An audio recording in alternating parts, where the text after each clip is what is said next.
Good evening students, मैं राहुल अग्रवाल। आदर्श online classes में आपको क्लासेस में हम कंटिन्यू कर रहे थे, जहाँ पे हमने 11th क्लास में पहला चैप्टर सेट्स के बारे में हम डिस्कस कर रहे थे, जिनका पहला लेक्चर मैंने आपको बताया था। और उसमें मैंने सबसे पहले आपको बताया था सेट्स क्या होते हैं। अपना वेरी फर्स्ट चैप्टर सेट्स, समुच्चय, कि समुच्चय क्या होता है। तो सबसे पहले मैंने इसकी डेफिनेशन बताई थी कि वस्तुओं के सुपरिभाषित संग्रह को, a well defined collection of data, है ना। वस्तु के सुपरिभाषित संग्रह को, वस्तु के सुपरिभाषित संग्रह को हम क्या कहते हैं, समुच्चय कहते हैं। उसके बाद में बेटा मैंने इसका आपको कुछ एग्जांपल्स दिए थे, है ना। और फिर मैं आपको बता रहा था क्या कि समुच्चय निर्माण की विधियां क्या क्या है। आज हम वहीं से डिस्कस करेंगे समुच्चय निर्माण की विधियां। ध्यान से देखना बेटा, बहुत ईजी है।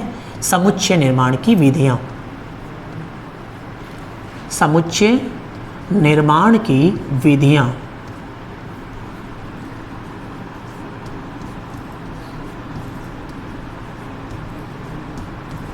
समुच्चय निर्माण की विधियां मैंने आपको बताया था बेटा। समुच्चय निर्माण की हमारे पास दो विधियां हैं। पहली विधि हमारे पास थी रोस्टर, रोस्टर फॉर्म, है ना, या फिर जिसको हम बोलते हैं टैब्यूलर, टैब्यूलर फॉर्म। और दूसरा मैंने बेटा आपको बताया था कि इसकी दूसरी फॉर्म जो है वो कौन सी है आपके पास, set builder method, set builder form. ये दो फॉर्म्स हैं जिससे हम क्या करते हैं, किसी भी समुच्चय को निरूपित करते हैं। इसको हिंदी में हम बोलते हैं बेटा, रोस्टर को रोस्टर ही बोलते हैं, रोस्टर रूप या फिर सारणीबद्ध रूप, रोस्टर रूप या सारणीबद्ध रूप, ठीक है। और इसको सेट बिल्डर को हिंदी में हम बोलते हैं क्या, समुच्चय निर्माण विधि, समुच्चय निर्माण विधि।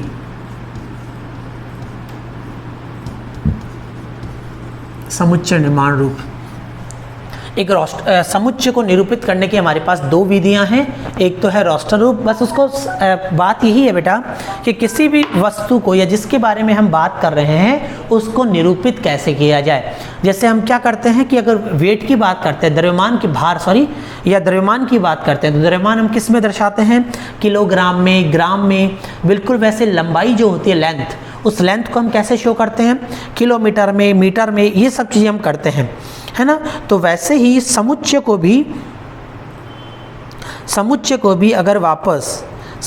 भी अगर हमें क्या करना हो, निरूपित करना हो, तो उसके लिए भी हमारे पास दो विधियां हैं, जिनमें पहली विधि मैंने बोर्ड पे लिख रखी है, कौन सी, रोस्टर फॉर्म या टैब्यूलर फॉर्म।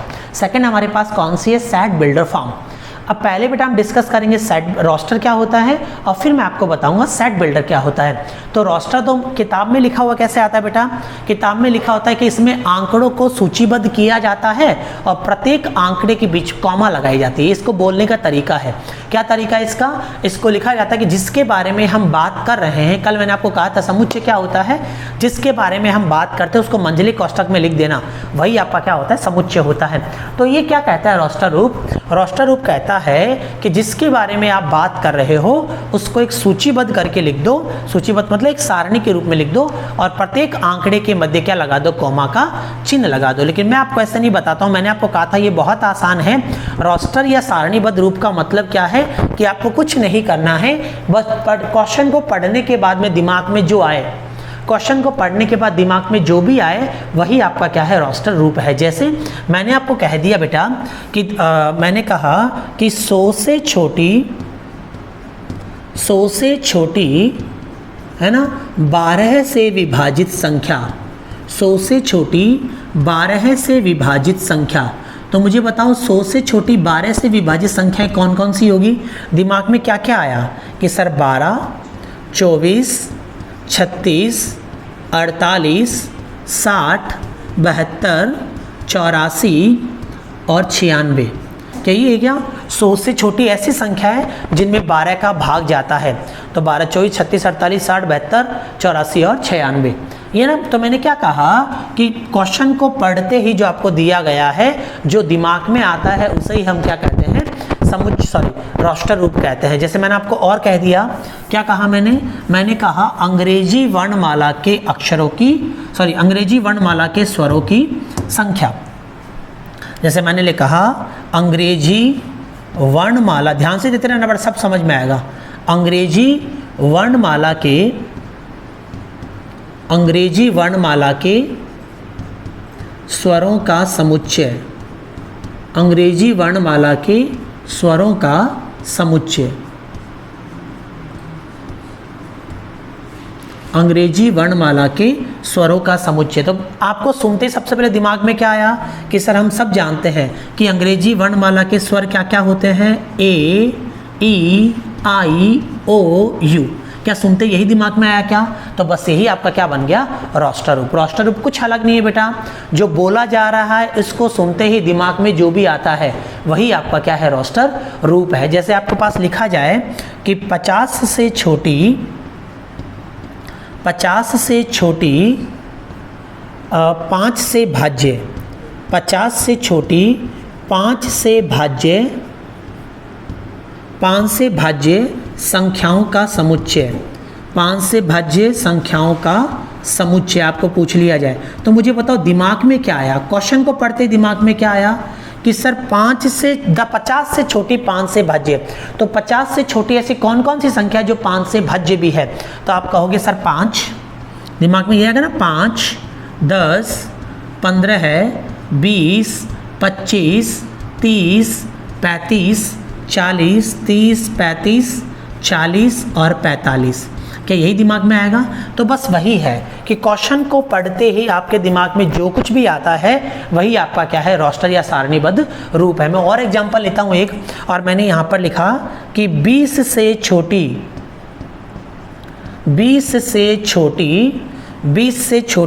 से भाज्य संख्या, 20 से छोटी 3 से भाज्य संख्या का समुच्चय, 3 से भाज्य संख्याओं का समुच्चय।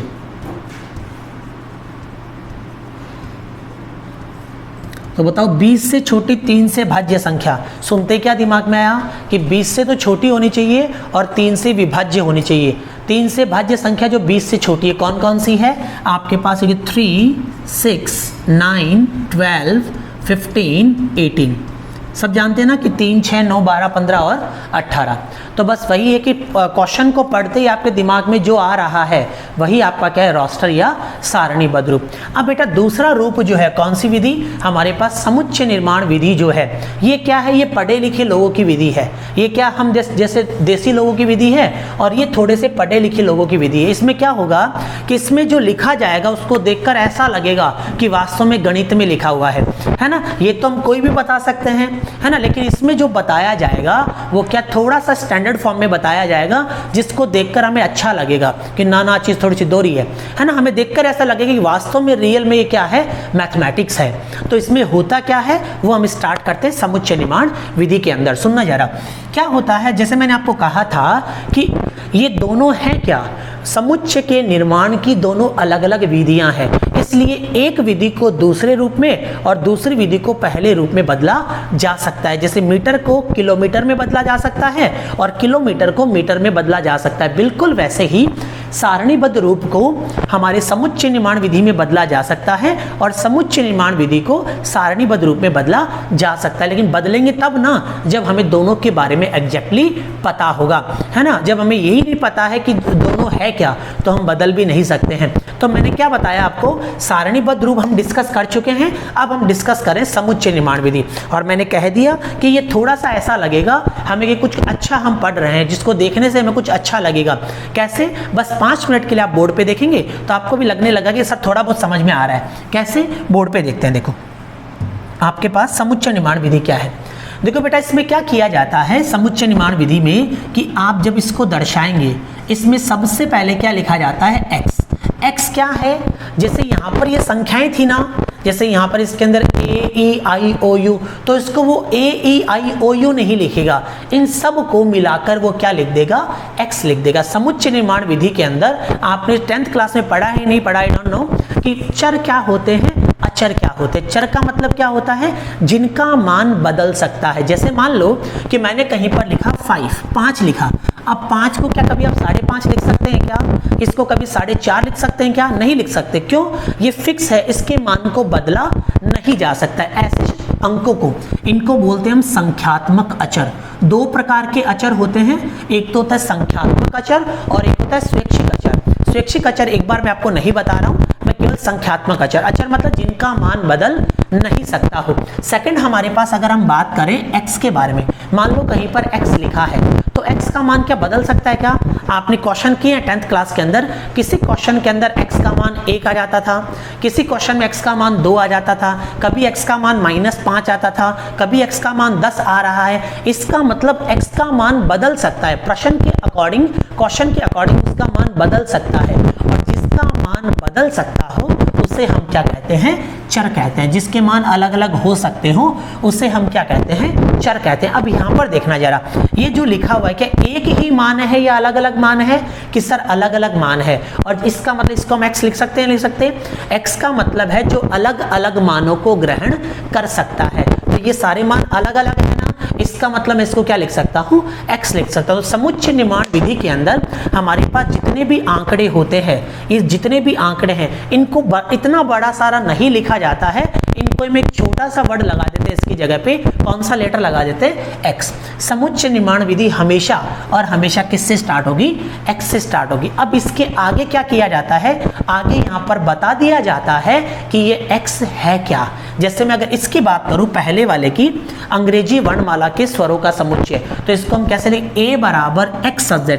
अब यहाँ पर बता दूंगा कि x है क्या, तो लिख दूंगा x अंग्रेजी वर्णमाला का एक स्वर है, अंग्रेजी वर्णमाला का स्वर है, अंग्रेजी वर्णमाला का स्वर है। बस बेटा इतना लिखना होता है। सबसे पहले आप x लिखते हैं और x लिखने के बाद में बता देते हैं जो नियम है, जो आपको कहा गया है उसको लिख देते हैं। जैसे मैं आपको बताता हूँ दूसरा वाला, 50 से छोटी 5 से भाज्य संख्याओं का समुच्चय। अगर मैं इसको 20 से निरूपित करता हूँ तो आपको पता है समुच्चय निर्माण विधि हमेशा किससे स्टार्ट होगी? x से। आगे लगाते हैं सच दैट, इस प्रकार है कि, और अब यहाँ पर बता देंगे कि x है क्या। तो x क्या है? x क्या है? 50 से छोटी 5 से भाज्य संख्या। तो यहाँ पर लिख देंगे x क्या? x सब्जेक्ट x 50 से छोटी 5 से भाज्य संख्या है, 50 से छोटी 5 से भाज्य संख्या है। इसमें बेटा इतना वो सब संख्या लिखी नहीं जाती, उसके आगे पहले x लिखा जाता है और उसके बाद में जो नियम होता है वो नियम बता दिया जाता है ना। जैसे तीसरा वाला है उसको भी मैं लिखता हूँ। तीसरा वाला क्या था आपके पास कि 20 से छोटी 3 से भाज्य संख्या। तो इसको तो आपको पता है कि समुच्चय निर्माण विधि जो है उसको हम किससे स्टार्ट करते हैं? हमेशा x से। और आगे बता दिया जाएगा कि x क्या है। तो x है क्या? x 20 से छोटी 3 से भाज्य संख्या है। तो यहाँ पर लिख देंगे x सब्जेक्ट x 20 से छोटी 3 से भाज्य संख्या है, छोटी 3 से भाज्य संख्या है, 3 से भाज्य संख्या है। अब देखो बेटा ये तो मैंने इतना लिख दिया, इसको भी मैं और मॉडिफाई कर सकता हूँ, इसको भी मैं और अच्छा लिख सकता हूँ। कैसे? उसके लिए हमें 2 चिन्ह एक बार देखने पड़ेंगे, ये मैं आपको समझाऊंगा। इसी चैप्टर के अंदर हम बहुत सारे हमारे पास सिंबल्स हैं, किसको हम क्या बोलते हैं गणित के अंदर, वो हम नेक्स्ट क्लास में मैं आपको बताऊंगा। लेकिन उससे पहले मैं 2 छोटे छोटे सिंबल हैं उसको मैं आपको दिखा देता हूँ। कैसे? देखो बेटा ये सिंबल्स है, कौन कौन से? एक तो ये सिंबल होता है, इसका मतलब होता है जैसे यहाँ पर ऐसे लिखा है x is greater than y, इसको बोलते हैं ग्रेटर देन। जिसकी तरफ मुंह खुला होता है वो बड़ा होता है, इसका मतलब x बड़ा है किससे? y से, x बड़ा है y से। और जिसकी तरफ ये होता है ऐसा, है ना, ये नुकीला बिंदु जिसकी तरफ होता है ये वाला, वो छोटा होता है। इसका मतलब x बड़ा है किससे? y से। अगर कहीं पर ऐसा लिखा हो कि 5 इज लेस देन 6, मतलब 5 जो है वो छोटा है 6 से, और जिसकी तरफ मुंह खुला है वो बड़ा होता है। तो मतलब 6 बड़ा है 5 से। मेरी बात समझ रहे हैं? अब ध्यान से देखना बेटा, इसी बात को हम यहाँ पे अप्लाई करते हैं। मैंने कहा ना उसी बात को थोड़ा और अच्छे से लिखते हैं। समुच्चय निर्माण विधि में पहले x लिखते हैं और इसी बात को देखो मैं ऐसे लिख रहा हूँ x सच दैट। अब बताऊंगा कि x क्या है। तो मैंने लिखा x इज लेस देन 20, उसने लिखा था ना x 20 से छोटी है, तो मैंने लिख दिया 20 से छोटा, ये मतलब छोटा, तो 20 से छोटी है। लेकिन छोटी तो है, लेकिन 20 से छोटी क्या है, 3 से भाज्य है, मतलब वो 3 की गुणज है। आप सबको पता है यदि कोई संख्या 2 की गुणज हो तो उसको हम क्या लिखते हैं, 2n लिखते हैं। अगर कोई संख्या 3 की गुणज हो तो उसको हम क्या लिखते हैं, 3n लिखते हैं। और यदि कोई संख्या 5 की गुणज है तो उसे क्या लिख देते हैं, 5n। यहाँ पे पूरा वर्ड क्या था, 20 से छोटी 3 से भाज्य संख्या। तो 20 से छोटी का मतलब ऐसा लिख दिया, क्या है, 3 के से भाज्य, मतलब 3 का गुणज है। तो क्या लिख देंगे, x बराबर 3n। इसका मतलब क्या हो गया, 3 की गुणज है, 3 से भाज्य है, 20 से छोटी है और 3 से भाज्य है। बस इतना सा बेटा। अब चाहे तो हम n के मान भी बता सकते हैं। n के मान क्या क्या होंगे, 20 से छोटी है तो 20 से छोटी ही तो है ना। तो यहाँ पर n का मान देखो 3 गुणा 1, 3 गुणा 1 से चालू होकर कहाँ तक, 3 दूनी 3 छके 18, 1 से 3 एकम 3 होता है और 3 छके 18 होता है। तो 1 से लेकर कहाँ तक जा रहा है, वो 6 तक जा रहा है। तो यहाँ पर n का मान जो है वो कितना होना चाहिए, n का मान 1 से लेकर 6 तक होना चाहिए। ऐसे 1 से 1 के बराबर या बड़ा और 6 से छोटा या बड़ा, सॉरी बराबर, छोटा या बराबर। ये मैं बेटा इसको और बताता हूँ आपको, इस क्वेश्चन को थोड़ा सा आप बोर्ड पे देखते रहें तो आपको यहाँ से क्लियर हो जाएगा। मैं इसको थोड़ा मिनिमाइज कर देता हूँ, फिर हम यहाँ पर इसको सीखेंगे, ठीक है। देखना जरा, मैं इसको मिनिमाइज कर देता हूँ थोड़ा, ताकि हम यहाँ पर और स्पेस मिल जाए हमें। इसको मैं एक बार यहाँ पे ले जाता हूँ, ठीक है। यहाँ पे मैं ट्रांसफर कर देता हूँ इसको,